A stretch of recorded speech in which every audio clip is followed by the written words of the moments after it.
আমি দাঁড়িয়ে আছি পৃথিবীর একটি বিরল স্থানে। ভৌগোলিকভাবে এটি পৃথিবীর একমাত্র বিরল স্থান। ভৌগোলিকভাবে পৃথিবীতে পূর্ব পশ্চিমে 3টি রেখা রয়েছে, কর্কট, মকর এবং বিষুব রেখা। আর উত্তর দক্ষিণে ঠিক একইভাবে 4টি রেখা রয়েছে। এই 4টি আর 3টি রেখা মিলে পৃথিবীতে 12টি মিলন বিন্দু তৈরি করেছে। 12টি বিন্দুর মধ্যে 10টি আছে সাগর মহাসাগরে, আর একটি আছে সাহারা মরুভূমিতে, যেখানে কেউ যায় না। আর একটি মাত্র পয়েন্ট যেখানে আমি দাঁড়িয়ে আছি। পূর্ব পশ্চিমের কর্কট ক্রান্তি এবং উত্তর দক্ষিণের 90 ডিগ্রি রেখা ভাঙার নুরুল্লাগঞ্জ ইউনিয়নের ভাঙারদিয়া গ্রামের ফসলি মাঠে মিলিত হয়েছে পৃথিবীর এই একমাত্র বিরল স্থানে। এটি ফরিদপুর জেলার ভাঙা উপজেলার ভাঙারদিয়া গ্রামে অবস্থিত। গ্রাম ঘুরতে ঘুরতে পৃথিবীর এই বিরল স্থানে দাঁড়িয়ে আমি আপ্লুত। 7 পুরুষ যাবত এই কাজ করছেন? হ্যাঁ। আপনার ছেলে হচ্ছে 8 পুরুষ? না, ছেলেই 7 পুরুষ। আচ্ছা, ছেলেই 7 পুরুষ। আমি 6 পুরুষই আছি। 6 পুরুষ। দেখেন রাস্তার ধারে বসে অনেক কি সুন্দর ক্ষৌরকর্ম চলছে। দাদা কেমন আছেন? ভালো। কি নাম আপনার? বাদলশীল। বাদলশীল? হ্যাঁ। আচ্ছা, এই যে এইখানে বসে যে আপনি কাজ করছেন, এটা কত বছর যাবত করেন? এইখানে 35 বছরের মতো। 30 বছর এইখানেই বসেন? 35 বছর। 35 বছর? হ্যাঁ। মানে এই একই জায়গায় বসে করেন? হাট মিলছে, এই হাটে প্রতি সোমবার আর শুক্রবার। আজকে কি হাট? হাট। কোথায় হাট? কোথায় বসে? ওই ভিতরে। ও আচ্ছা, আপনি বসেন এইখানে? হ্যাঁ, আমরা এইখানে বসি। এই 35 বছর যাবত একই জায়গায়? না, এই জায়গায় জায়গায় মানে ছিল। এক জায়গা থেকে আবার ওই যে দোকানপাট উঠছে, ওইখান থেকে আবার সইদা একটু ফাঁকে আসছি। সপ্তাহে 2 দিন হাট করেন? হ্যাঁ, সপ্তাহে। আর বাকি 5 দিন কি করেন? বাকি 5 দিন আরো হাট আছে। অন্যান্য হাটে যান? হ্যাঁ। বাড়ি কোথায় আপনার? আমার বাড়ি হলো নবাবগঞ্জ থানায় মাসাইল গ্রামে, কৈলালি ইউনিয়ন। নবাবগঞ্জ থেকে আপনি এখানে আসছেন কেরানীগঞ্জে? নবাবগঞ্জ থানা। ও আচ্ছা, নবাবগঞ্জ থানা। হ্যাঁ, কৈলালি ইউনিয়ন। ওই যে উপর পাড়াগ্রাম হাট আছে, পাড়াগ্রাম হাটের সঙ্গেই বাড়ি। দাদা এখন খুঁট দিয়ে শেভ করে না, কিন্তু আপনি তো দেখি যে খুঁট দিয়েই শেভ করছেন। এটা খুর, এটা ব্লেড খুর। ব্লেড খুঁট না? হ্যাঁ, এটার মধ্যে খুর নাই। আচ্ছা, খুর অরিজিনাল যেটা সেটা বাদ হয়ে গেছে। এই যে আপনি কথা বলছেন এর মধ্যে এই কাজ করছেন, আপনার সমস্যা হবে না? কোনো সমস্যা নাই। 35 বছরের অভিজ্ঞতা না? হ্যাঁ, এটা যদি চোখ বুঝেও টানি তাতে কোনো অসুবিধা হবে না। মানে আপনি চোখ বন্ধ করেও করতে হ্যাঁ, পারবেন? চোখ বন্ধ করে টানতে পারবো। যদি করার দরকার নাই, যদিও চোখ বন্ধ করে আমরা শুনেই এটা আমি করলাম। মানে আমাদের হাতে তো একটা অনুমান হয়ে গেছে। আপনাদের হাত অনেক পাকা। তার কারণ হচ্ছে 60 বছর হয়ে আছে এই কাজের বয়স। 60 বছর? হ্যাঁ। আপনার বয়স কত দাদা? আমার বয়স 70। মনেই হয় না। 70 বোঝাই যায় না। তার মধ্যে মানে 60 বছর, মানে আপনি 10 বছর বয়স থেকে আপনি এই কাজ করেন? হ্যাঁ। মানে কিভাবে শিখলেন এটা? আমার বাপ কাকারা সবাই করতো। বাবা কাকা করতো? হ্যাঁ। সেখান থেকেই শেখা? হ্যাঁ, সেইখান থেকে শেখা। আপনার ছেলেরা কি এই পেশায় আছে? বড় ছেলে আছে, ছোট ছেলে নাই। এক ছেলে আছে? এক ছেলে এই পেশায় আছে, পাড়াগ্রাম হাটের দোকান। ওটা কি আপনাদের পৈতৃক দোকান? না, ওটা মানে এক একজনের ঘর ভাড়া নিতে হয়। আচ্ছা আচ্ছা। ভাড়া নিয়ে 7 বছর, 8 বছর, 10 বছর কোনো দোকানে থাকতে হয়। আপনার বাবা করতো, আপনি করেন, এবং আপনার এক ছেলেও আসছে এই পেশায়? হ্যাঁ। আপনার দাদাও করতেন? আমার দাদাও করতো। আচ্ছা, আপনারা হচ্ছেন শীল? শীল বংশ আমাদের। এই কর্মটা শীল। 7 পুরুষ যাবত এই কাজ করছেন? হ্যাঁ। আপনার ছেলে হচ্ছে 8 পুরুষ? না, ছেলেই 7 পুরুষ। আচ্ছা, ছেলেই 7 পুরুষ। আমি 6 পুরুষই আছি। 6 পুরুষ। কেমন আয় হয়? মোটামুটি সংসার চলে আর কি। সংসার চলে? সংসার চালানো যায়, কিন্তু কোনো আয় এমনি নাই। মানে সংসার চলে, জীবন চলে যাচ্ছে? হ্যাঁ, জীবন কাজ চালানো যায়। ছেলে মেয়ে কয়জন আপনার? আমার 2 ছেলেই। 2 ছেলে? এক ছেলে আসছে এই পেশায়, আরেক ছেলে? আর ছেলে হলো বিয়ে লেখাপড়া করছে, তারপরে কসমেটিকের দোকান দিয়ে দিয়েছিলাম, এখন কুয়ে চলে গেছে। আচ্ছা, এটা কি দিচ্ছেন? এটা ফিটকিরি। ফিটকিরি? হ্যাঁ। অ্যান্টিসেপটিক হিসেবে? অ্যান্টিসেপটিক হিসেবে। চুল কাটতে কত নেন জনপ্রতি? চুল কাটা এমনি আমাদের বাইরের কোনো তো রেট নাই, যার কাছ থেকে জানি নিতে পারি। যে যা দেয়? যে যা দেয়, মানে 50 টাকার নিচে আর না, উপরে ছাড়া। আচ্ছা। আর শেভ করতে? শেভ করতে 30 টাকা। 30 টাকা? হ্যাঁ। এরকম মানে কখন থেকে শুরু করেন? এই সকাল 7টা বাজে বসি। কতক্ষণ থাকবেন? এখন যাওয়ার সময় এইছে। এখন যাওয়ার? হ্যাঁ, 2টা বাজে চলে যাই। প্রতিদিন কেমন লোকজন আসে? মানে কত জনের চুল কাটেন? কত জনে ওইটা তোর কোনো হিসাব রাখা যায় না। আনুমানিক আনুমানিক 400-500 টাকা কাজ করা যায়। 400-500 টাকা, মানে হাটের দিনে একটু বেশি হয়, লোকজন বেশি হ্যাঁ, আসে। ওই হাটের দিনই শুধু কাজ করা হয়। মানে আপনি কি শুধু হাটেই করেন? হাটে শুধু। অনেক ধন্যবাদ দাদা। এই পাশে আরো দুজন আছে, ওনাদের সঙ্গে একটু কথা বলি। আচ্ছা দাদা, এই দোকানে চুল কাটলে তো ওই যে চারিপাশে আয়না লাগানো থাকে, আপনাদের এখানে আয়না নাই কেন? আয়না নাই, আমরা বাইরে বসি। বাইরে বসেন, কেউ যদি কাটার পরে দেখতে চায় যে তার চুলটা কাটা ঠিক হলো তারা কিনা? জানে, আমরা পুরানা লোক, তারা জানে যে এরা খারাপ করে না। আপনাদের উপরে বিশ্বাস আছে? বিশ্বাস করি। মানে চোখ বন্ধ করে আপনারা চুল কাটতে পারেন? না, ওইটাই। মানে ওনারা এত অভিজ্ঞ যে চোখ বন্ধ করে চুল কাটতে পারেন, কোনো আয়নাও লাগে না। আচ্ছা দাদা, এখানে যে আপনারা চুল কাটেন, হ্যাঁ, কাটার পরে সেই মানে ফেলে দেওয়া মানে এই চুলগুলো কি করেন যেটা আপনারা কাটেন? আচ্ছা, মানে যে চুলগুলো আপনারা কাটেন সব এক জায়গায় করেন, মানে আপনারা পরিবেশ নষ্ট করেন না? না না। পরে কি করবেন এই চুলগুলো? মাটি চাপা দিয়ে দিবেন। আচ্ছা, চমৎকার। প্রিয় কেনার মতন এরকম 35 বছর যাবত এখানে আছেন? এক সমান বসে বলুন তো, কাজ করি। আপনার বাড়ি কোথায়? একখানেই। কি নাম আপনার? কানাইশীল। ও, আপনারা সবাই শীল? আচ্ছা, আপনি কত বছর যাবত এখানে বসেন? সময় এটা তো আত্মিসে পরে থেকে। আচ্ছা, এই হাটের নাম কি? হযরতপুর হাট। সপ্তাহে 2 দিন বসে? অনেক ধন্যবাদ দাদা। দেখি আরেকজনের সঙ্গে একটু কথা বলি। আচ্ছা, আপনিও কি চোখ বন্ধ করে শেভ করতে পারেন? চোখ বন্ধ করে কাজ করতে পারবে, অসুবিধা হয় না? একদম চোখ বন্ধ করে? হ্যাঁ, চোখ টানতে পারবো, অসুবিধা হবে। কোনো অসুবিধা হবে না? কি নাম আপনার? কারণ আমার নাম জগদীশ চন্দ্র শীল। জগদীশ চন্দ্র শীল? হ্যাঁ। দারুণ নাম তো। আপনি কত বছর যাবত চুল কাটেন? আমার কত বছর, 65। আপনি 65 বছর যাবত এই কাজ করেন? এই যে আমার পেছনে 3 জনকে দেখছেন, এনারা 3 জনই নরসুন্দর শীল বংশের, এবং এনারা শুধুমাত্র হাটেই চুল কাটে। আপনাদের একটা বিস্ময়কর জিনিস দেখাই। এই যে দেখেন একটা বাড়ি, এর উঠানটা দেখেন কত বড়, এবং এই উঠানের প্রায় অর্ধেকটা অংশই মানে এই গাছটা নিয়ে নিছে, এবং এই গাছটা এখানে একটা গাছ, এবং পুরো উঠান জুড়ে একদম ওই পাশ থেকে দেখেন এই একটা গাছই হচ্ছে, এটা একটা লেবু গাছ। মানে এত বড় লেবু গাছ আমি এর আগে কখনো দেখিনি, যে একটা গাছ থেকে মানে এতখানি অংশ ছড়ায়, এবং এই দিকের পুরোটাই লেবু, ওই দিকেও চলে গেছে, এবং এইখানে মাত্র একটা গাছ। এইটা হচ্ছে লেবুর তো অনেক জাত আছে, এটাকে বলে গোড়া লেবু। আমরা ডিগ্রির চরে এসে এত বড় লেবু গাছ দেখে বিস্মিত হলাম।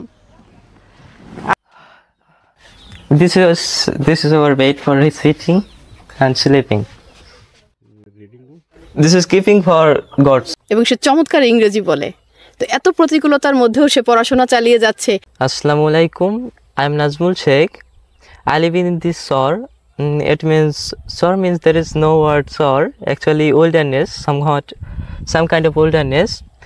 So I live in this wilderness, and actually there are a lots of beautiful things. First of all, I want to say something about the beautiness of the Sor.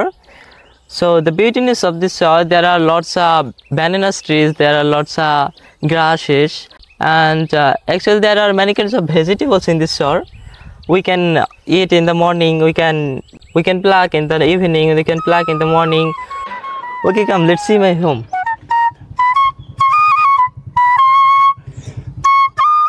There are some silly tree, and this is our home. This is our palm tree. There are 3 cows. This is ours. This is guava tree.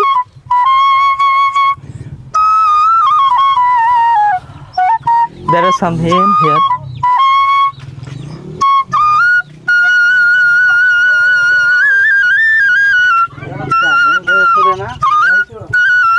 This is cooking area. We don't have any kitchen room. This is our bed for sitting and sleeping. This is keeping for gods.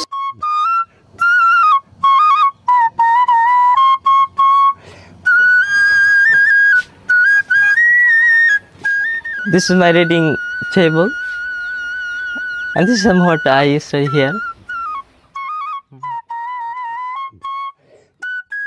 আমরা নাজমুলের ইংরেজিতে শুনলাম।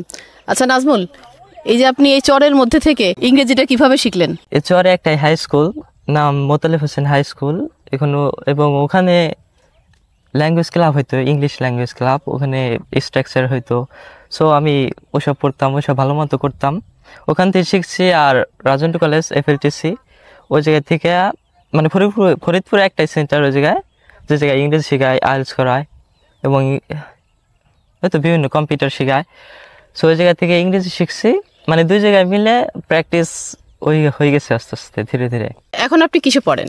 এখন government ইউএসএন কলেজে first year, inter first year. আচ্ছা নাজমুল, আমরা এই চরে এসে জানলাম যে আপনি নাকি পড়াশোনা করতে চাননি, পড়াশোনা ছেড়ে দিতে চাইছেন, কেন একটু বলবেন? হ্যাঁ, আর্থিক সমস্যা ছিল, টাকা পয়সা ফ্যামিলি সাপোর্ট দিতে পারে না। মানে এরপরে কাকার কাছে বললাম, নুরু কাকার কাছে বললাম।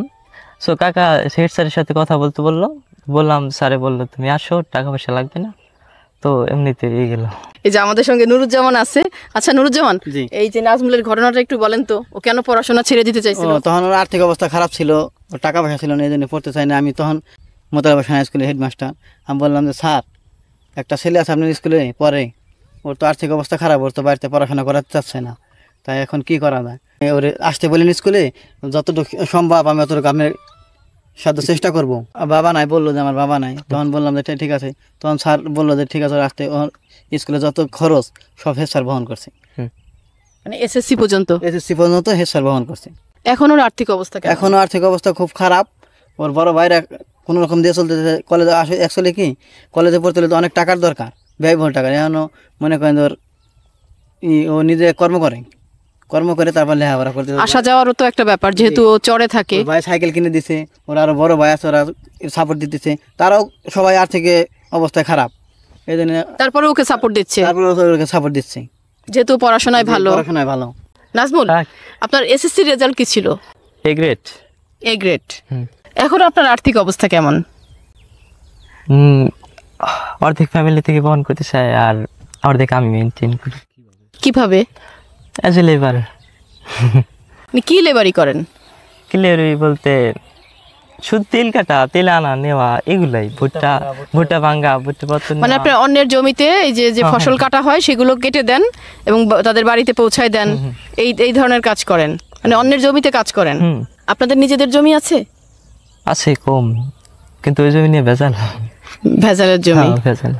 এত প্রতিকূলতার মধ্যে থেকেও, মানে এরকম দুর্গম চরে থেকে নাজমুল পড়াশোনা করছে এবং SSCতেও সে ভালো রেজাল্ট করেছে, এবং পড়াশোনার পাশাপাশি সে দিনমজুরির কাজ করে সে তার নিজের পড়াশোনা চালাচ্ছে। এমন একজন মানুষকে আমরা স্যালুট জানাই। আপনাদের মনে আছে কঙ্কন দাসীর কথা? কাজল রেখা গল্পে কাজল রেখা কিন্তু তার হাতের কঙ্কন দিয়ে দাসীকে কিনেছিল। সেই দাসীর নাম দিয়েছিল কঙ্কন দাসী, কারণ কঙ্কন দিয়ে সেই দাসীকে কেনা হয়েছিল। আপনাদের এখানে চুড়ি, হাতের মানে চুড়ি যে কত রকমের আছে একটু দেখান তো। চুড়ি আপনার বিভিন্ন রকমের চুড়ি হয়। এটা হলো আমরা বাউটি খেলে চুড়ি বলি। বাউটি, হ্যাঁ। এটা হলো চপটের মধ্যে, এটা চওড়া চপট। হ্যাঁ, চপট চুড়ি। এই যে এটা যেমন চপটের মধ্যে চওড়া চুড়ি বলি, এটা তারের চুড়ি বলি আর কি। এটা তারের চুড়ি? তার চুড়ি, এটা তার দিয়ে তৈরি করা হয়েছে। আচ্ছা, তার দিয়ে তৈরি করা হয়েছে, তাই তারের চুড়ি। তার মানে এই যে এই ধরনের তার চ্যাপটা করে করা হয়েছে। মানে এই তার দিয়ে এই সুন্দর চুড়ি? হ্যাঁ, ভাবা যায়। মানে এই তার তো আমরা সবাই চিনি ছোটবেলাতে, মানে সবাই আমরা দেখছি এই তার, কিন্তু এই তার দিয়ে যে এত সুন্দর গহনা পাওয়া যায়, গহনা তৈরি হয়। এইটা কঙ্কন, মানে কাজল রেখা যে হাতের কঙ্কন দিয়ে দাসী কিনে ফেলছিল, সেই কঙ্কন। এটা তো দাস প্রথা বিলুপ্ত হলেও কঙ্কন কিন্তু বিলুপ্ত হয়নি। এই যে দেখেন আমার হাতে সেই কঙ্কন দিয়া কিনলাম দাসী, নাম দিলাম তাই কঙ্কন দাসী। সবাইকে সুন্দর বিকেলের শুভেচ্ছা। সাউন্ডটা একটু চেক করে নিই। হ্যাঁ, গ্রাম দেখি পেজ থেকে স্বাগত। সাউন্ড ঠিক আছে না? হ্যাঁ, ঠিক আছে না? প্রমাণ চাও? খুব সুন্দর না? এই লাইভটা শুরু হওয়ার সাথে সাথে না বাতাসটাও শুরু হয়ে গেল। দেখো, এতক্ষণ কিন্তু বাতাস ছিল না, গরমের মধ্যে ছিলাম। লাইভটাও শুরু হলো, এই যে পাতা নড়তেছে, কি সুন্দর না? দেখো পাতাটা, রং করা পাতা। হ্যাঁ, আমি তো ছোটবেলায় তাই ভাবতাম যে কেউ বোধহয় কুমকুম দিয়ে সাজায় রাখছে। হ্যাঁ, সাউন্ডটা কমায় দাও। ওটা সাউন্ডটা কমাই দেব? ঠিক আছে। এই যে তোমার অনেকেই চলে আসছে। আজকে বিষয়টা বোধহয় আপনারা জানেন। আজকে আমরা আলোচনা করব আমাদের বিষয় মানে পর্যটন। আসলে হ্যাঁ, পর্যটন এবং গ্রাম দেখি। তা সবাইকে, আচ্ছা একটু পরে আবার যারা থাকবেন সবাইকে করবো মেনশন করবো। সাগর হালদার, মোস্তফা কামাল, হামিদ মিয়া, লাইলা চৌধুরী, মিস এমডি সবির, সবাইকে স্বাগতম। এটা দিয়েও দেখতে পারো। এটা দিয়ে আসছে না কেন বুঝলাম না। আমি একটু এইগুলো কম বুঝি, তুমি জানো নিশ্চয়ই আর কি টেকনিক্যাল বিষয়গুলো। মোটামুটি 14 জন চলে এসছে।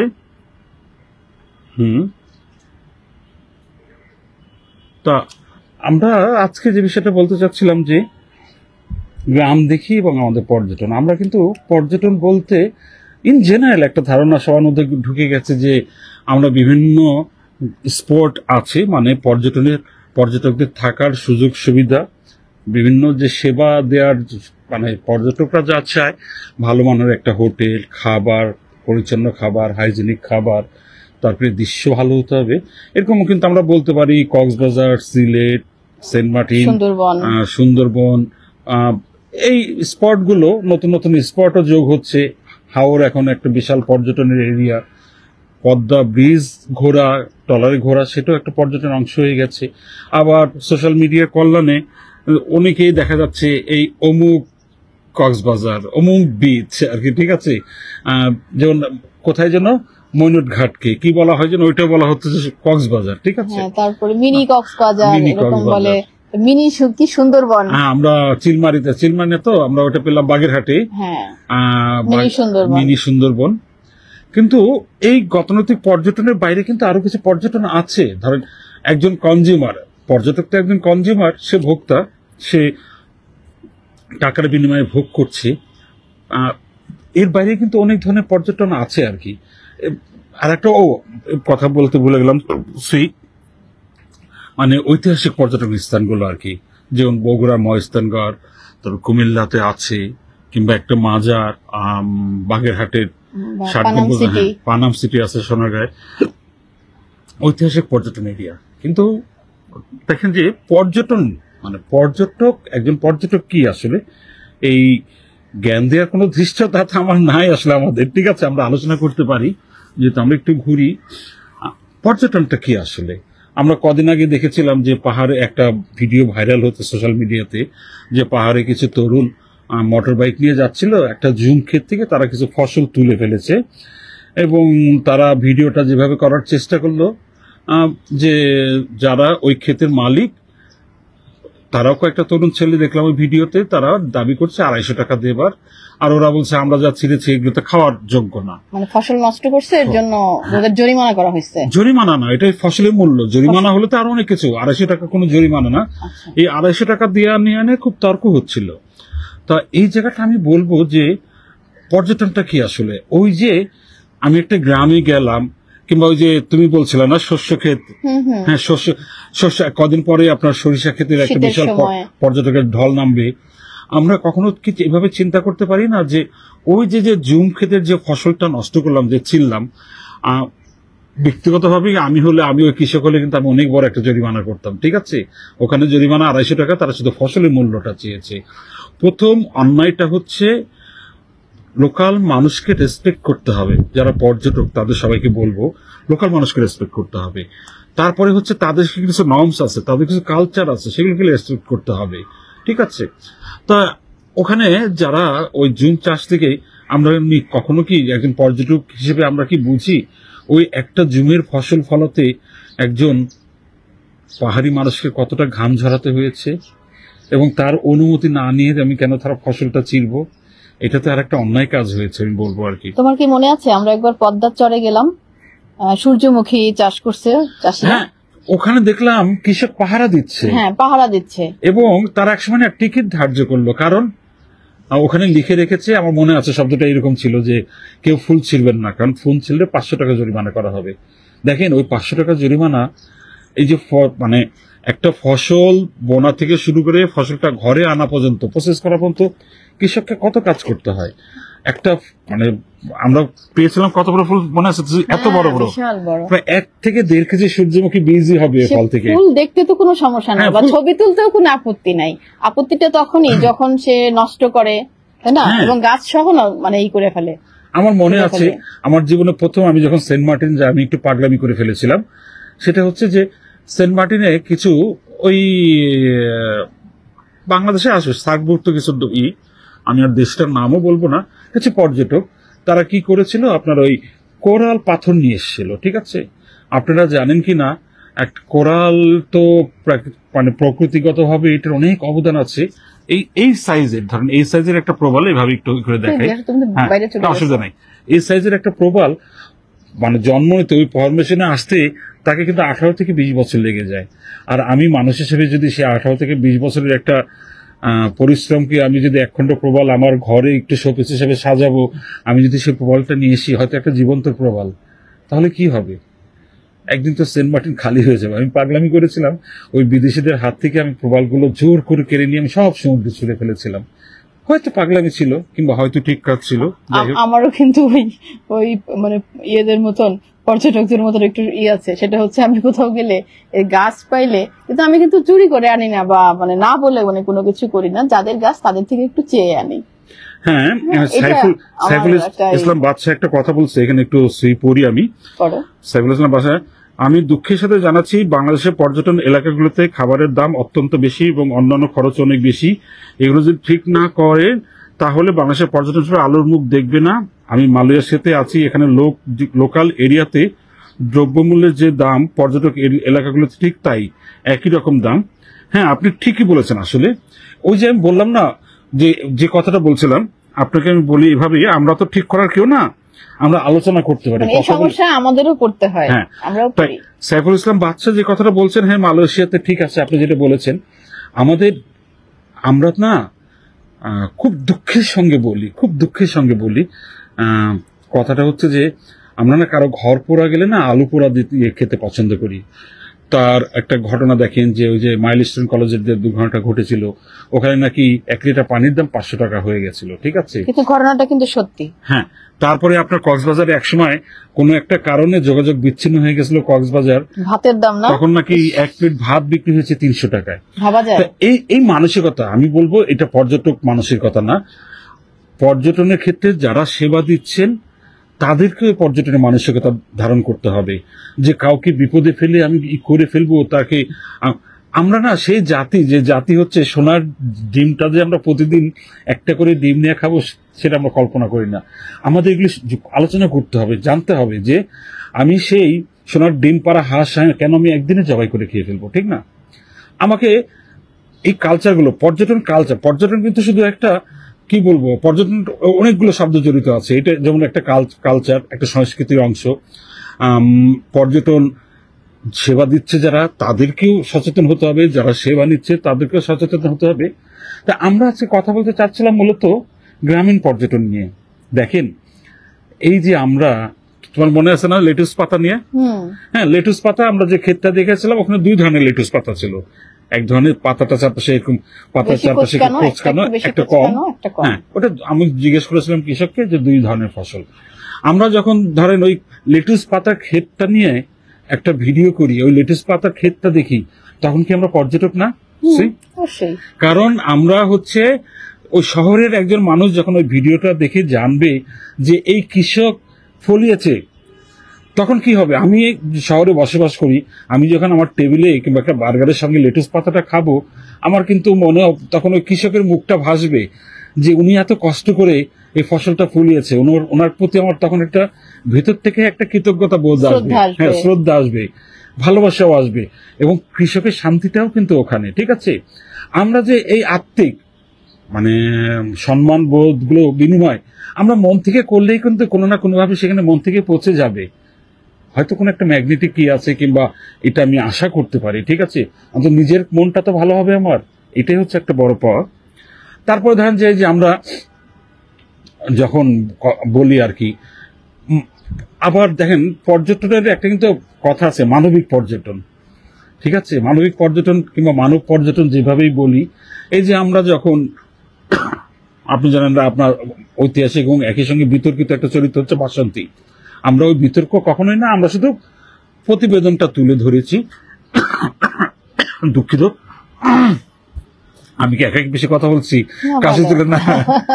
এই বাসন্তী একটা কিংবদন্তি চরিত্র। আমরা যখন বাসন্তীর উপরে ভিডিওটা করি, বাসন্তী কিভাবে বসবাস করে, কোন ঘরে থাকে, এটা কিন্তু কথা হচ্ছে যে আমাদের জানতে ইচ্ছে করে বাসন্তী কি এখনো বেঁচে আছে। আমাদের ওই পোস্টে কিংবা ভিডিওতে অসংখ্য মানুষ কমেন্ট করেছে যে বাসন্তী যে বেঁচে আছে এটাই জানতাম না। কিংবা ধরেন একজন কৃষকের যখন প্রতিকৃতি তুলে ধরি, একটা কৃষকের কতটা ঘাম, কতটা পরিশ্রম, কতটা শ্রম দিয়ে তার জীবন চালানোর জন্য সে ফসলটা ফলায়। তো পর্যটন আমরা বলছি যে ওই গতানুগতিক চিহ্নিত স্পটের বাইরেও পর্যটনটা খুব দরকার।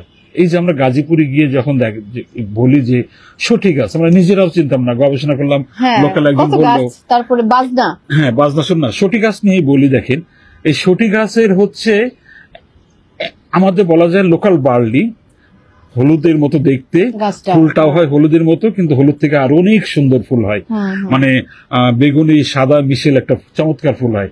সেই সঠিক গাছের গোড়া একসময় ওই অঞ্চলে আপনার সেই গোড়াটা কি করতো সবাই পেস্ট করতো, কি বলে থেততে ফেলতো, গোড়া থেততে সিদ্ধ করতো। সিদ্ধ করার পরে তারপর যেটা করতো, সিদ্ধ পরে ওই যে নিচে একটা পড়তো আর কি, ওই সেডিমেন্টের মতো আর কি পড়তো, ওটাকে তারা শুকায় করা যায়। আবার ওইভাবে করেও সে নিচে যে অংশটা করতো ওটা জাল দিয়ে না বার্লি করতো। সে বার্লিটা না শিশুদের জন্য খুব পুষ্টি দিও। পরে আমরা সঠিক গাছ নিয়ে যখন পড়াশোনা করলাম, দেখলাম যে ওই গাছের কিন্তু অনেক ঔষধি গুণও আছে। তা এরপরে ধরেন গাজীপুরে আমরা যখন মাটির ঘর নিয়ে কথা বলি, ঠিক আছে, কিংবা নুহাসপল্লী নিয়ে গিয়ে যখন ভিডিও করি, আমরা কিন্তু সে পর্যটনের কথাটাই বলি আসলে।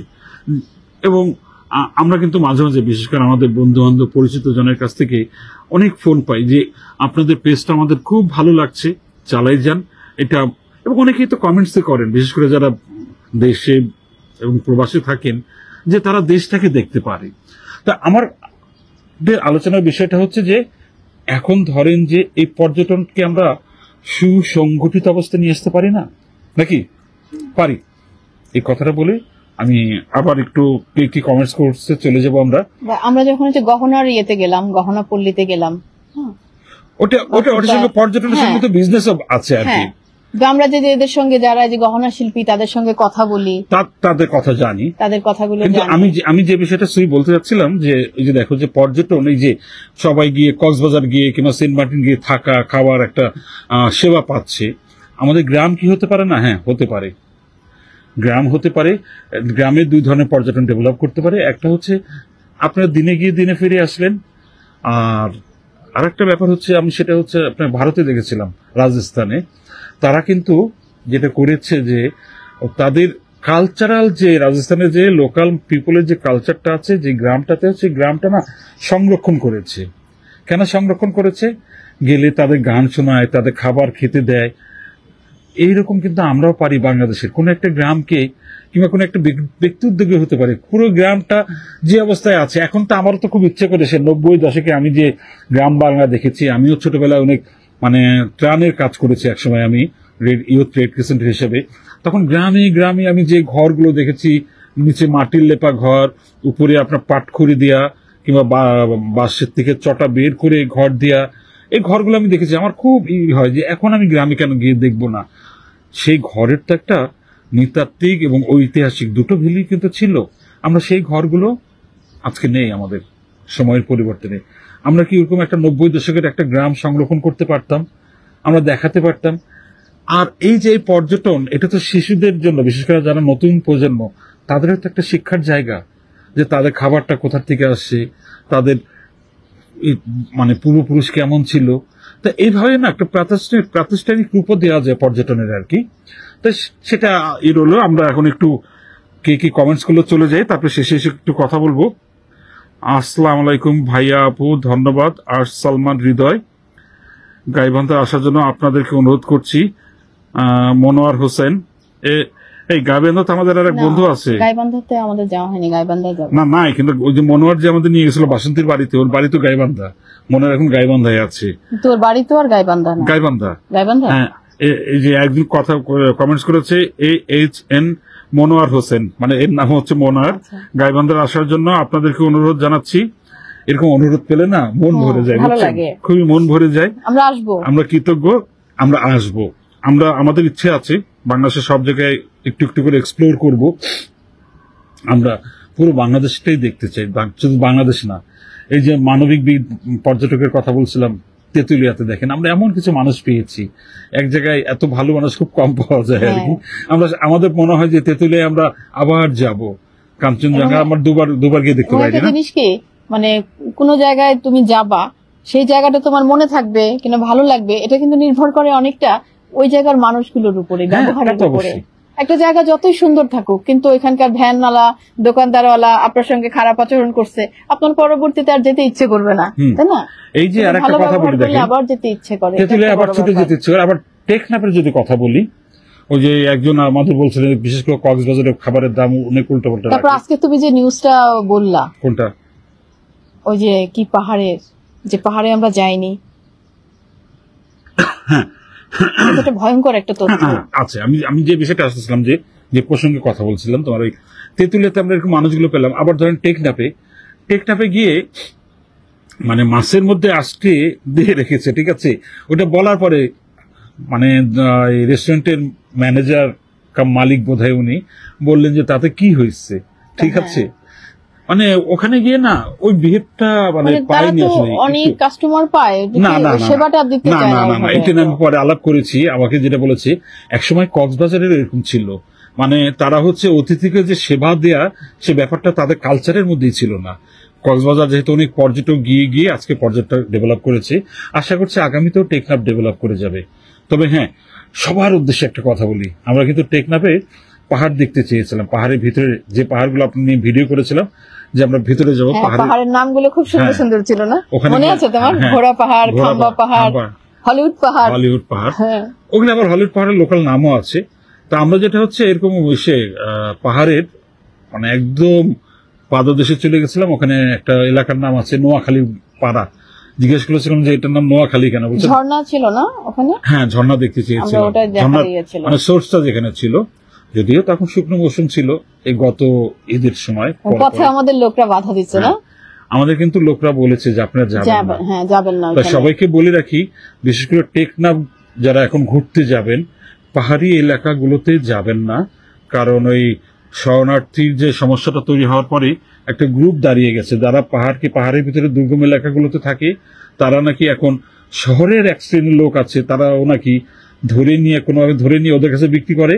ওরা আবার টাকা দিয়ে কিনে রেখে মানুষগুলোকে জিম্মি করে রাখে, এবং সেখান থেকে হচ্ছে তারা মোটা অঙ্কের টাকা দাবি করে কিংবা মানব পাচারের কাজও করে। ভয়াবহ ব্যাপার না? তাই আগামীতে কেউ যদি আমরাও কিন্তু ওই ফাঁদে পড়তে পারতাম, আমাদের যদি স্থানীয় কিছু লোকজন বাধা না দিত, আমরা তখন এই বিষয়গুলো জানতামই না একদম।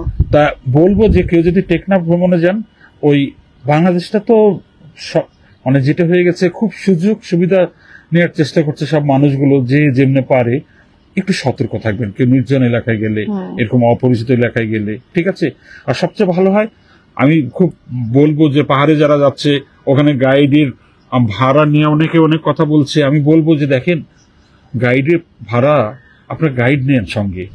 একজন গাইড আপনাকে শুধু সে যে কিছু পয়সা বিনিময়ে আপনাকে সেবা দিচ্ছে তা না, সে কিন্তু আপনার লাইফটাকেও সেভ করবে, ঠিক আছে। এই জন্য লোকাল গাইড সঙ্গে রাখার চেষ্টা করবেন সবাই, ওরা অনেক কিছু জানে। হ্যাঁ হ্যাঁ হ্যাঁ। তারপরে যে আরেকটা বিষয়, অনেকে আমাদের বলে যে আপা গ্রামে গেছেন তো একদিনের জন্য গেছেন, ভালো লাগতেছে, কিন্তু সবসময় ভালো লাগবে না, এরকম বলে না?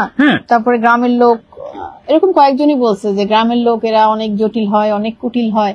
আসলে আজকে আমরা যারা শহরের, এরা আমাদের পূর্বপুরুষ, মানে এরা তো গ্রাম থেকেই আসছে, বা আজকে আমরা যারা যে জায়গাকে শহর বলে দাবি করি, এটাও তো একসময় গ্রামই ছিল। আমাদের অভিজ্ঞতা কি বলে গ্রাম নিয়ে, দেখেন গ্রামের না যে মানুষটা কৃষক, যে মানুষটা পরিশ্রমী, সে অন্যের জমিতে শ্রম দেয় কিংবা অন্যের জায়গায় শ্রম দেয় কিংবা নিজে করুক, গ্রামের যে মানুষটা পরিশ্রমী, সে না কখনোই খারাপ না। আসলে অন্যদিকে তাকানোর মানে খারাপ দিকে সময় নাই, সে তো ভাতও খাওয়ার সময় পায় না। হ্যাঁ, আর গ্রামে গিয়ে থাকার কথা যদি বলেন, আমাদের দুজনের কথা বলতে পারি, আমাদের যদি সেরকম একটা অবস্থা থাকে আমরা শহরে থাকবো না, গ্রামে থাকবো, একদমই থাকবো না। হ্যাঁ, আমরা গ্রামেই থাকবো। তা আমাদের ওইরকম কিছু লাগবে না, গ্রামে এসি লাগবে না, ওরকম শহরে সব সুবিধা এগুলো কিছু লাগবে না। আমাদের একটু থাকা এবং খাওয়ার নিশ্চিত হলে আমরা গ্রামে চলে যাব। কারণ ওখানটায় মনে হয়েছে যে আমার জন্মই ওই জায়গাটা। আমার জন্ম ফরিদপুর শহরে। যখন আমার জন্ম হয়, ছোটবেলায় দেখেছি সেই শহরটাকে আমি খুব মিস করি। ঠিক আছে, আমাদের শহর বাড়িটা এমন জায়গায় ছিল, সামনে হচ্ছে মানে নিউ মার্কেটে যেতে লাগে হচ্ছে আপনার রিক্সায় 10 মিনিট, আর গ্রামের পেছনে যেতে আপনার লাগে হেঁটে গেলেও 10 মিনিট লাগে। তো এইরকম একটা জায়গায় বড় হয়েছি। সো গ্রাম আমার কাছে নতুন কিছু না আর কি। তারপর আমরা এইভাবে বলতে পারতেছি, হয়তো আরো আগে হলে বলতে পারতাম না। অনেকেই এভাবে বলতে, আমরা ধরো আজ থেকে 10 বছর আগে কি আমরা বলতে পারতাম এইভাবে? 5 বছর আগে। কারণ এখন আমাদের ছেলে মেয়েরাও বড় হয়ে গেছে, তারা তাদের কাজকর্ম নিয়ে ব্যস্ত। হ্যাঁ, এখানে লিখেছেন এইচএন মনোয়ার হোসেন। হ্যাঁ, আপনাকে আমি বলি ওই SKSN এর আমি গিয়েছি আসলে আমার মানে কাজের সূত্রে ডকুমেন্টারি ফিল্ম করার জন্য আমি গিয়েছি গাইবান্ধায়। এটা হচ্ছে SKN হচ্ছে আমরা বলি দয়াল লিটন। ঠিক আছে, সে লিটনের রিসোর্ট। আমরা কিন্তু ওই রিসোর্টেও ছিলাম, আমি 2 বার ছিলাম ওই রিসোর্টে। হ্যাঁ, লিটন ভাই খুবই চমৎকার একজন মানুষ, বিউটি, ন্যাচারাল বিউটি আছে। এই যে ধরেন মনোয়ার ভাই, হ্যাঁ আপনি মনোয়ার হোসেন, মনোয়ার ভাই যখন SKSN ওই রিসোর্টের কথা বললেন, একটু কথা বলি। দেখেন, ওই যে ওই রিসোর্টটা করা হয়েছিল কিন্তু শুরুতে যেটা মানুষের ইসের জন্য, ওই বিশেষ করে NGO ট্রেনিং কিংবা ভালো মানে একটা থাকার জায়গা হিসেবে করা হয়েছিল। তো একদিন লিটন ভাই বলছিলেন যে প্রথমে যেটা হলো, এক ঈদে এত লোক, মানে লোকের ঢল নামলো যে তারা না টিকিট দিতে বাধ্য হলো। এবং আমরা ঈদের পরপরই গিয়েছিলাম, ঈদের 3-4 দিন পরে লিটন ভাই আমাদেরকে বললো যে ঈদের পর দিন নাকি একদিনে তাদের 2 না 3 লাখ টাকা টিকিট বিক্রি হয়েছে। ওটা একটা পর্যটন এরিয়া হয়ে গেছে। ঠিক আছে, আর একটা কিন্তু ওখানে কিন্তু একটা কমিউনিটি রেডিও আছে, এখনো আছে কিনা যাই না। মেহেদির আর আমার ইচ্ছাই হচ্ছে আমরা যতদিন বেঁচে থাকি, মানে যে কয়দিন সুস্থ থাকি, চলাফেরা করতে পারি, আমরা গ্রামেই থাকবো, মানে ঘুরবো, ঘুরে বেড়াবো। আচ্ছা, এই যে হালদার, ভাইরাল হালদার একটা ইনফরমেশন দিয়েছে, চমৎকার একটা ইনফরমেশন। ভাইরাল এই আইডিটা হচ্ছে ভাইরাল হালদার। ঠিক আছে, উনি লিখেছেন শ্রীলঙ্কান গ্রাম পর্যটন থেকে শিক্ষা নিতে পারে যে কোনো ব্যক্তি, উদ্যোক্তা। এক বেলায় প্যাকেজ তারা $20 থেকে $30 প্রতিজন নিয়ে থাকে। জায়গায় ভেদে এই চার্জ কম বেশি হয়ে থাকে।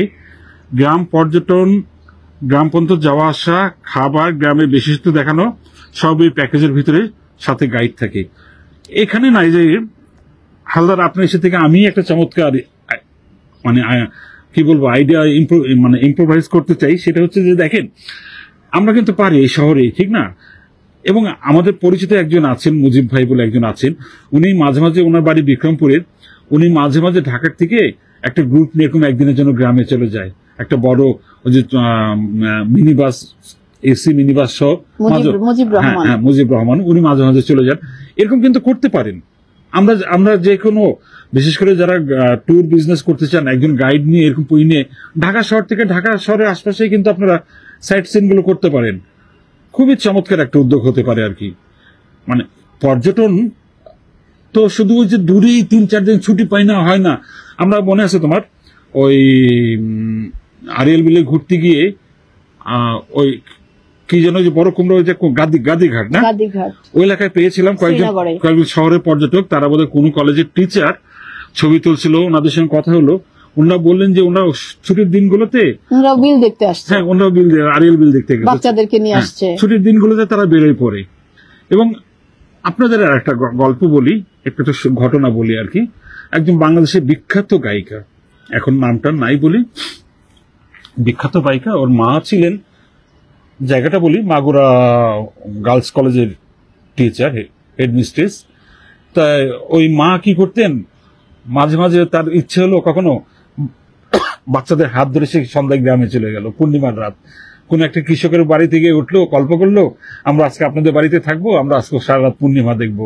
উনি বাচ্চাদের দেখাতেন এবং তার বাচ্চাগুলো ট্যালেন্ট হয়েছে, কারণ মেয়েটা বিখ্যাত গায়িকা, বাংলাদেশের একজন। তা এইটাই আসলে পর্যটন কিন্তু তাই। আবার আর একটা কথা কি আমার কাছে যেটা মনে হয়, এই যে কেউ মানুষ আত্মীয় স্বজনের বাসাতে যায়, ওটাও তো এক ধরনের মানবিক পর্যটনই, ঠিক না? আত্মীয়কে যাচ্ছে, আশপাশে দেখছে, মানুষটাকে দেখছে, মানুষের সঙ্গে, এটাও কিন্তু একটা পর্যটনের অংশ। আত্মীয়র বাড়িতে কিছু নিয়ে যাচ্ছে, আবার আত্মীয় তার মানে যথাসাধ্য সে তাদেরকে খাওয়াচ্ছে। পর্যটন ব্যবস্থাটা ওই ছোট্ট এক জায়গায় সীমাবদ্ধ না করে আমরা কিন্তু বিস্তৃত করে ফেলতে পারি। একটু পরে আজান দিবে সুহি, আমরা আর আজান যাব না, কারণ আজকে তাড়াতাড়ি একটু শেষ করব। তা যেটা বলতে যাচ্ছিলাম, আমরা ট্রেডিশনাল যে পর্যটন ব্যবস্থা আছে এর বাইরে আমরা চিন্তা করতে পারি এবং আমাদের চিন্তা করতে হবে, এটি হচ্ছে আমাদের মূল কথা। এবং আরেকটা কথা বলবো, প্রচলিত পর্যটন এরিয়া কিংবা অপ্রচলিত পর্যটন এরিয়া যেখানেই যান, লোকাল কালচার, লোকাল পিপলের যে মানসিকতা, ওটা ওন করবেন, সম্মান করবেন, মানুষের সঙ্গে মিশবেন, ওই এলাকার মানুষের সঙ্গে মিশলে অনেক কিছু জানা যাবে। ফুড নিয়ে একটা বলতেই হবে, পর্যটন আপনি ঘুরতে গেছেন, শিখতে গিয়েছেন, জানতে গিয়েছেন, নিজের তৃপ্তির জন্য গিয়েছেন, কিছু পয়সা দিয়ে আপনি ভোক্তা। ওখানে সব জায়গায় গিয়ে পাহাড়ে দেখি যে অনেকেই যে পাহাড়ি মুরগি খাওয়ার জন্য খুব হন্য হয়ে ছুটে, যতই টাকা হোক। হ্যাঁ, এটা হয়তো যখন পাহাড়ের গ্রামের একজন মানুষ যখন একটা মুরগি বিক্রি করে, তার হয়তো 2 পয়সা বেশি লাভ হয়, এই লাভটা দরকারও আছে, কিন্তু সেইটার জন্য চর্চাটা এমন পর্যায়ে না যায় যে প্রতিযোগিতা হয়ে যায়। ঠিক আছে, মানে যে আমরা যেরকম দেখি যে ঢাকার আশেপাশেই তো যে কি বল পদ্মবিল, লাল শাপলা বিল, হ্যাঁ এরকম বিলের মধ্যে যে আমরা কি দেখি যে ঝোপা ঝোপা ধরে সেই ফুল নিয়ে ছবি তুলতেছে, মানে এইটা আমরা খুব দেখি ইদানিং, সেই যে এই ফুলের মতো, ওই কি বলে সর্ষে ফুলের ক্ষেতের মতো। তো ওইরকম যাতে না হয়, আমরা বিল দেখবো, শাপলা দেখবো, পদ্ম দেখবো, কিন্তু ওই যে নিয়ে ছবি তোলা, হ্যাঁ তাহলে তো আর হইলো না ব্যাপারটা। এটা হচ্ছে সম্মান করতে হবে আমাদেরকে। আর ফুডের ব্যাপারটাও বলবো, চেষ্টা করবেন যে যখন যেখানে যান লোকাল ফুডটা টেস্ট করবেন, এবং নিজের বাসার ফুডটা ওখানে মানে খুঁজবেন না, তাহলে দেখবেন মানসিকভাবে শান্তি পাবেন। লোকাল মানুষের সঙ্গে মিশবেন, অনেক কিছু জানতে পারবেন ওই এলাকার সম্পর্কে। কারণ পর্যটন কিন্তু শুধু আনন্দ না, এটা একটা শিক্ষাও। তাহলে আর কি সুই, আমরা শেষ করি, আমরা বিদায় নেই। ভালো থাকবেন, দেখা হবে আবার ছুটির দিনে না। হ্যাঁ, পৃথিবীর সেরা দৃশ্যগুলোর মধ্যে এটা একটা দেখেন, এই যে গাড়ি দাঁড়িয়ে গেছে মাছ দেখার জন্য, আবার বলছে যে আমাদের একটু মাছ দেখায়েন। কেমন লাগে নদীর মাছ? ভালো, আমাদের নদীর মাছ অনেক ভালো মাছ। নদীর মাছ অনেক ভালো মাছ, আসলে দৃশ্যটা অপূর্ব। এটাকে কি জাল বলে? বেড় জাল। বেড় জাল, বেড় জাল। দৈনিক কয়টা খেপ দিতে পারেন আপনারা? আমরা দিতে পারি 4টা। 4টা দিতে পারেন দৈনিক? 4টে 5টা। একটা কয় ঘন্টা লাগে? 1.5 ঘন্টা। এখন আপনার সময় কমই লাগে, এখন তো জাল ছোট, জাল আরো বড় আছিল, এখন মিনিমাম 1 ঘন্টা 1.5 ঘন্টা। এই জাল কতটুকু লম্বা?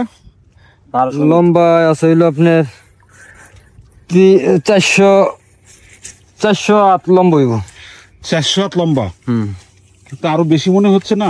600 ফিট। 600 ফিট। ও, ওইটার এটা একই তো জাল না? ওই দূরে দেখা যাচ্ছে।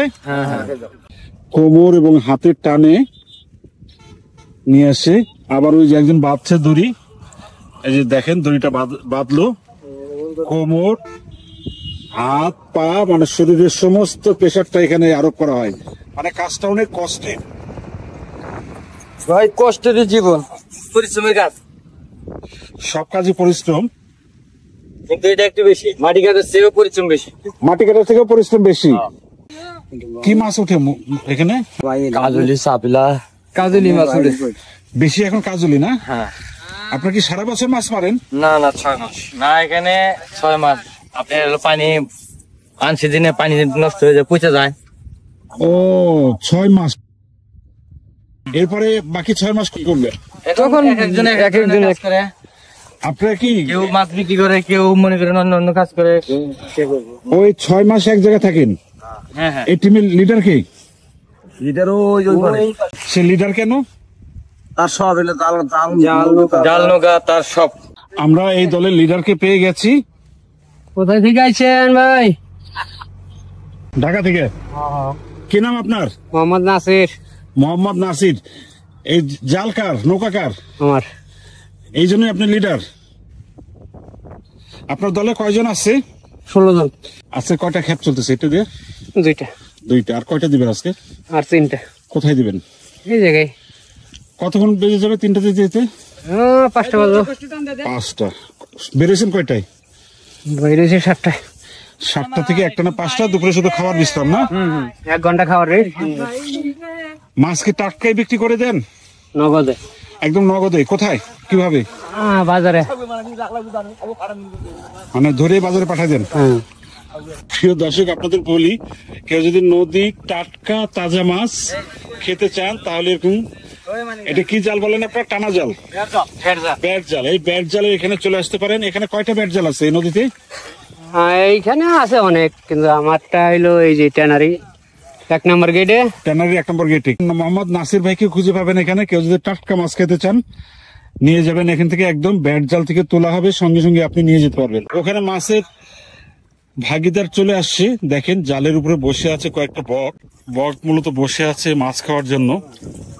এরকম একটা ব্যাট জাল দিতে খরচ হয় কেমন? ওই মেলা 5 লাখ। 5 লাখ না? মানে এরকম একটা জাল তৈরি করতে 5 লাখ টাকার মতো লাগে। কি চমৎকার দৃশ্য দেখেন, জালটা দুপাশ থেকে টেনে টেনে এক করে ফেলা হচ্ছে, কাছাকাছি নিয়ে উপরে যে মাছগুলো আছে ছুঁড়ে ছুঁড়ে আবার পানিতে ফেলে দেওয়া হচ্ছে যাতে সব এক জায়গায় উঠে আসে। মানে পৃথিবীর সেরা দৃশ্যগুলোর মধ্যে এটা একটা। দেখেন সবার পরিশ্রম দেখেন। এই তো দুটো গ্রুপ দুপাশে ছিল, এখন মোটামুটি কাছে চলে এসছে একদম।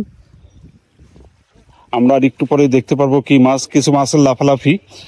একদম নদীর টাটকা মাছ যাকে বলে। এখন বর্ষার জল, ধলেশ্বরী নদীতে মাছ টাটকা, পানিও টাটকা, নতুন পানি।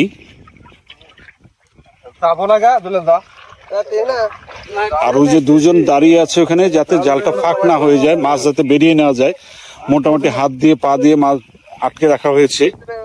দেখেন মাছের লাফালাফি।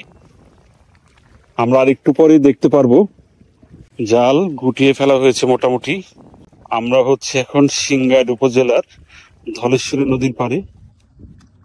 জায়গাটা একটু দেখিয়ে দিই আপনাদেরকে। এই যে ওটা হচ্ছে ট্যানারি,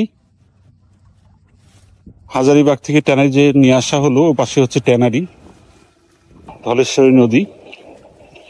আর আমরা এখন দাঁড়িয়ে আছি মানিকগঞ্জ অংশে। মাছের সঙ্গে অনেক অনেক আবর্জনা উঠে এসছে, বিশেষ করে প্লাস্টিক। এই প্লাস্টিক যেমন মাছের জন্য ক্ষতিকর, আমাদের নদীর জন্য ক্ষতিকর। অনেক গুঁড়ো মাছ, কাজলি মাছ, মানে দেখেন কাজলি মাছগুলো কেমন ফুটে আছে। অনেক কাজলি মাছ। এই মাছের মধ্যে অনেক ময়লাও আছে, ময়লা সব বাছাই করতে হবে। একটা বড় মাছ, এটা কি মাছ? এটা কি? পাইসা? ফেসা বলছে, আমি কিন্তু মনে হচ্ছে এটা পাইসা। হ্যাঁ, পাইসা মাছ এটা। পলিথিন গুলো উপরে ফেললে হয় না, নদীতে না ফেলে? দেখেন না তাহলে ময়লা সাত করবো তো। এত ছোট ছোট মাছ ওগুলো কি করবেন? একদম পোনা মাছ ছাড়ি দেওয়া হবে পানির মধ্যে, বড় হলে ধরবো। পোনা মাছ ছেড়ে দেওয়া। কিসের পোনা আছে ওর মধ্যে? চাপলা, কাজলির পোনাও দেখছি। পোনা মাছগুলো ওনারা ছেড়ে দিচ্ছেন। দেখেন ওনারা মাছ ছেড়ে দিচ্ছে কেন জানেন? যাতে এই মাছগুলো বড় হলে আবার ওনারা ধরতে পারেন। এই শিক্ষাটা আমাদের সবারই দরকার, যে আমরা ডিমালা মাছ ধরবো না, ছোট মাছ ধরবো না। না হলে একদিন যদি সব মাছ মেরে ফেলি, আমরা কি আর মাছ পাবো নদীতে? বলেন লিডার, সব মাছ কি ধরে নেওয়া যাবে? হ্যাঁ, লিডার বলছে হ্যাঁ, একদিনে খেয়ে ফেললে তো পরে খাওয়া যাবে না। ছোট মাছগুলো ফেলে দেওয়া হচ্ছে। এই দৃশ্যটা আসলে অপূর্ব, আমি বলবো। লিডার, এখানে কত টাকার মাছ উঠলো আনুমানিক? ৩,৩৫০। একটা খ্যাপে মোটামুটি এই দলনেতা জানালেন ৩,৩৫০ টাকার মতো মাছ উঠে গেছে। আচ্ছা, এটা কি যে আমরা কাশফুল দেখি, সেই কাশফুল থেকে কি এটা? না না না, কাশফুল এটা নয়, কাশফুলটা আলাদা। আমরা আছি বান্দরবনের আলীকদমে। তো পথে যাওয়ার পথে দেখলাম এখানে অনেক ঝাড়ু একদম বিছিয়ে রাখা আছে। এই ঝাড়ু তো আমরা সবাই চিনি কম বেশি, কিন্তু আমরা এগুলো কোথায় পাওয়া যায় বা কিভাবে তৈরি হয়, এই বিষয়ে আমরা আজকে একটু জানবো। কেমন আছেন আপনি? ভালো আছি ইনশাল্লাহ। কি নাম আপনার? আমার নাম মোহাম্মদ মনির। আচ্ছা, এটা কি করতেছেন আপনি? এটা আমি কমপ্লিট করতেছি, বেড়াইয়া তারপর মার্কেটে ছেড়ে দিতে হবে। তারপরে মার্কেটে ছেড়ে দিবেন? হ্যাঁ। এই সব কি আপনি নিজেই করেন? আমি একা পারি না, অনেক লোক লাগে। এখানে আমি একা করতেছি। আচ্ছা এইখানে আপনাকেই আমরা একা পাইলাম যে আপনি কাজ করতেছেন। আচ্ছা এই যে ঝাড়ুগুলো, হ্যাঁ এগুলো কিসের থেকে হয়? এগুলা পাহাড়েই হয়, এটাকে এখানে বাটারি বলে। পাহাড়ে হয়? হ্যাঁ পাহাড়ে হয়, উপজাতিরা কাইটা বাঙালির কাছে এখানে স্থানীয় কাছে বিক্রি করে, তারপর এখান থেকে ঢাকাইয়া রাজশাহী কিনে নিয়ে যায়। আচ্ছা এটা কি যে আমরা কাশফুল দেখি, সেই কাশফুল থেকে কি এটা? না না না, কাশফুল এটা নয়, কাশফুলটা আলাদা, এটা আলাদা। এটা আলাদা? হ্যাঁ। আচ্ছা তাহলে কি ওই গাছটাও দেখতে কি কাশফুলের মতো? হ্যাঁ কিছুটা কাশফুলের মতো, কিন্তু পাতাটা আর কি তার সাথে মিলে না আর কি। আচ্ছা পাতাটা মিলে না, ফুলটা কাশফুলের মতো? কাশফুলের মতোই, কিন্তু কাশফুল না আর কি। আচ্ছা আমি কিন্তু জানতাম যে এই ঝাড়ু কাশফুলের ফুল ঝরে যাওয়ার পরে যে অংশটা থাকে, মানে সেটা দিয়ে এই ঝাড়ু তৈরি হয়। আচ্ছা আপনারা তো পাহাড়িদের কাছ থেকে কিনে নেন এগুলো, তাই? হ্যাঁ। ওরা কি দামে বিক্রি করে? এখানে ওরা বান্ডেল হিসাবে বিক্রি করে, বন্দা হিসাবে। ওই যে বন্দা দেখছেন না বিছানো, বন্দা হিসাবে বিক্রি হয়, মানে আরো বড় বড় আটি। ওখান থেকে আপনারা এরকম ভাগ করে ছোট ছোট আটি তৈরি করেন। বন্দার দাম কত? এক বন্দার দাম আমরা বর্তমানে কিনি 50 টাকা, কিনি 60 টাকাও কিনি। এক বন্দার থেকে কয়টা ঝাড়ু হয়? ঝাড়ু হয় 3টা। 3টা? হ্যাঁ। এই যে মাঠ ভাড়া নিচ্ছে প্রায় 17-18 হাজার টাকা 3 মাসে, সারা বছর এই দিয়ে চলা লাগে, সবসময় তো পাওয়া যায় না কাঁচা। এই যে এটা কি আপনাদের এখানেই তৈরি হয় নাকি এরকম আরো পার্বত্য জেলায় সব জায়গায় আছে? এখানে এরকম মাঠ আছে। তাহলে ঝাড়ু একটা মানে বিক্রি করেন কত দামে আপনারা? সাইজ বুঝে আর কি দাম নেই। আচ্ছা বড়টার দাম কেমন? বড়টার দাম 100 টাকা বিক্রি হয় একটা। আর ছোটটা? ছোটটা 50 টাকা 60 টাকা। মানে এটা কি আপনারাই বিক্রি করেন এই দামে? না না না, আমরা এই দামে বিক্রি করি না। মানে আচ্ছা আপনি এই কাজের সঙ্গে কতদিন যাবত যুক্ত আছেন? প্রায় 20-22 বছর জড়িত আছি। কোথায় আপনার? আমাদের বাড়ি বরিশাল। বরিশাল? হ্যাঁ। এই বরিশালেও কি এই কাজ করতেন? হ্যাঁ বরিশালে কাজ করি। এখানে আমাদের ঝাড়ু ব্যবসায়ী ম্যাক্সিমাম এই বরিশাল আর কি। আচ্ছা আর এই যে বান্দরবনে এখানে আসছেন কতদিন? এখানে আসছি এই 20 দিন হয়েছে। 20 দিন? কতদিন থাকবেন আর? এই 3 মাস থাকবো, যতদিন আর কি কাঁচামাল আসে ততদিন থাকবো, তারপর আবার মালটাল নিয়ে ঢাকা চলে যাব। আচ্ছা আপনারা কি ঝাড়ু ওই যে 3 মাসই বানান নাকি সারা বছরই এই ঝাড়ুর কাজ হয়? সারা বছরই কাজ হয়, শুধু 3 মাস না। মানে এই গাছটার তো একটা সিজন আছে, এটা তো সারা বছর জন্মায় না। না না, 3 মাস, এই 3 মাস থাকবো, তারপর আর থাকবো না। তারপরে কি করবেন? তারপরে এইটা তৈরি করবো ঢাকা বসে বসে, এই যে স্টক করে রাখতেছি এখানে। আচ্ছা এই ঝাড়ুর কাজই অন্যান্য কাজগুলোর সঙ্গে কাজগুলো করবেন আপনি? সারা বছর ধরে করতে হবে আর কি, সারা বছর যা দরকার সেগুলো আমরা সংগ্রহ করে রাখি। আচ্ছা ব্যবসা হিসেবে এটা কেমন? ব্যবসা হিসাবে খারাপ না, কিন্তু রোডে একটু সমস্যা আছে আর কি। কেমন? যেমন এখান থেকে একটা ট্রাক গেলে প্রায় 2 লাখ টাকা খরচ হয় একটা ট্রাক ঢাকা। মানে এটা কি তেলের খরচের কথা? না না না, তেলের খরচ না, মানে রোডে খরচা আছে। যেমন পুলিশে হাইওয়ে পুলিশে দেওয়া লাগে 1000 টাকা করে, তারপর এটা তো টিভি করে নেওয়া লাগে। টিভি করে মানে? সরকারি লাইসেন্সের কি করে নেওয়া লাগে। আচ্ছা সরকারের ব্যাট দিয়ে। তাহলে 2 লাখ টাকা লাগে হচ্ছে আপনাদের পরিবহন খরচ। হ্যাঁ হ্যাঁ। তাহলে ওই একটা ট্রাকে এরকম কত লাখ টাকার মাল তাহলে যায় মানে ঝাড়ু? তো ঠিক না, এখান থেকে দেখা যায় 10-12 লাখ টাকার মাল যায় একটা গাড়িতে। ফরেস্টের গেট আছে, একটা কাগজ থাকে তো, এটা সই টই করে আর কি হেগো কিছু টাকা দেওয়া লাগে।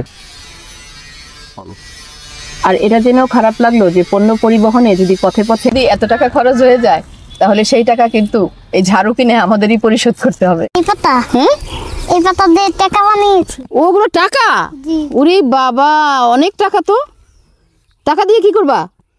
কেন, মজা কিনবো। মজা কিনবা? জি। নুরু, পুষি, আয়শা, সফি সবাই এসেছে। আম বাগিচার তলায় যেন সবাই হেসেছে। রাধুনীদের শখের রাধার পড়ে গেছে ধুম, বৈশাখ মাসের এই দুপুরে নেই কো কারো ঘুম।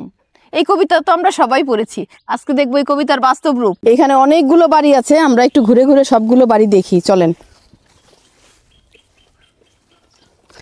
এই যে এখানে একটা বাড়ি। তোমার নাম কি? রাব্বি। রাব্বি? জি। আচ্ছা তোমার বাড়িটা তো অনেক বড়, কি করো তোমরা? খেলা করি। খেলা করো? কি খেলা এটা? বাড়ি বাড়ি বাড়ি। তুমি বলো তো কি খেলা? রান্না করা। রান্না বাড়া খেলা? রান্না বাড়া। কই রান্না বাড়া? কি রান্না বাড়া করছো দেখি? কি রান্না বাড়া হয়েছে? এই যে রান্না করবো একটু পর। দেখি দেখি। না, ওর হাড়ি পাতিল ওইখানে ঢুকাই রাখছো? ও একটু পরে রান্না করবা না? কি কি রান্না করবা? অনেক কিছু, মাছ ইত্যাদি অনেক কিছু। মাছ ইত্যাদি অনেক কিছু রান্না হবে। আচ্ছা এইটা কি? এটা যে মিষ্টি। এটা মিষ্টি? ও বাবা, এই যে আমি এই মিষ্টি ফাটাই, এই যে দেখো, এই যে তাকাও, ফাটাবো, সবাই মিষ্টি খায় আর আমি মিষ্টি ফাটাই ফেলাইলাম কপালে, না? তোমরা এরকম করো? করো, একটা করো তো। ফটকা ফুল। এই যে ফটকা ফুল দিয়ে কি করে বলো তো? ফুটাতে হয়। এই দেখি তো কিভাবে ফুটাও, একটা ফুটাও তো। আও, কি জোরে আওয়াজ হয়েছে। আমি আরেকটা ফুটাবে, ও আগে ফুলাই নিচ্ছে। এটা কি খেলার জিনিস? হ্যাঁ। ও আচ্ছা, এটা কি বানাইছো? ওই যে এটা বাড়ি বানিয়েছি। এটা বাড়ি? আর ওই যে ওইটা কি পানি দেওয়া? এমনি পুকুর? আর এটা কি এটা গাছ হয়েছে? এটা কিন্তু একটা বাড়ি। এই যে এটা হচ্ছে উঠান, না? ঘর। আর এই যে এটা হচ্ছে পুকুর। পুকুরে হাঁস নাই? না। মাছ আছে? মাছ আছে না? আর ওই যে ওগুলি হচ্ছে রান্নাবাড়ি করবে, কিছুক্ষণ পরে রান্নাবাড়ি হবে, তখন আমরা আসবো, ঠিক আছে? তুমি রান্না করো। এটা ব্যাগের মধ্যে কি নিয়ে আসছো? বালি। বালি? বালি দিয়ে কি হবে? ঘর বানাবো। ঘর বানাবা? ও আচ্ছা, তোমার কোনটা বাড়ি, কোনটা তোমার? এটা। ও, এই জায়গা তোমার। এই জায়গা কিভাবে ভাগ করলা? কে কোথায় থাকবে? মানে প্রথমে স্বামী হচ্ছে, তারপর হচ্ছে, তারপর এক একজন মানে যে যে জায়গা আগে দখল করতে পারছে সেটাই তার বাড়ি, নাকি? আচ্ছা আচ্ছা, এইটা দেখি। আচ্ছা, তোমার নাম জানো কি? সিনথিয়া। সিনথিয়া? সিনথিয়া দেখি এখানে একদম ফুলের বাগান করে ফেলছে। এগুলো এগুলো কি করবা? বাগান বানাইছি। বাগান? রান্নাবাড়ি হবে না? হবে। হবে? এগুলো কি ফুল? কোষ ফুল, গমাগমের ফুল। গমাগমের ফুল। একটু জোরে জোরে বলতে হবে। তিতা ফুল, গমাগমের ফুল। তিতা ফুল, গমাগমি ফুল। এই ফুলটার নাম কি জানো? কোষ ফুল গাছ। হ্যাঁ, কোষ। কোয়াশ। এটার যে আরেকটা নাম আছে জানো? কি নাম বলো তো? আকন্দ গাছ। আকন্দ গাছ। হ্যাঁ, আকন্দ গাছের ফুল, খুব সুন্দর এই ফুলটা। এই যে একটা বাড়ি, তোমার নাম কি? তাহমিনা। তাহমিনা? তাহমিনার বাড়িটা তো অনেক সুন্দর। কি কি আছে এখানে দেখি? বাবা, এই বাড়িতে তো অনেক গাছগাছালিও আছে, বাড়িতে অনেক, না? এইটা কি বলো তো? কোনটা? এটা? এটা। এটা ঘর। আর এই যে এটা? এটা সিঁড়ি। ঘরের সিঁড়ি? এটা চিরুনি দিয়ে এটা সুন্দর করে সিঁড়ি বানাইলা? জি। আচ্ছা, আর এই যে এই গাছগাছালি, এগুলো কি গাছ? এটা হলো খই গাছ। খই গাছ? জি। এই পাতা দিয়ে কি করবা?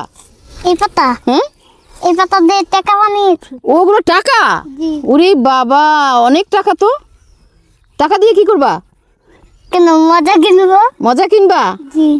বুঝলেন তো, শিশুদের খেলা এরকম নির্মল আনন্দেরই হয়। ওরা কিন্তু এই পাতার টাকা দিয়ে বাড়ি গাড়ি এগুলো কিনবে না, ওরা শুধু মজা কিনবে। এই বাড়ি তোমার? প্রত্যেকের আলাদা আলাদা বাড়ি? আচ্ছা, তোমার বাড়ি ওইটা? আচ্ছা, আর এই যে এইখানে আছে আরো কয়েকটা বাড়ি। তোমার নাম কি? নুরু?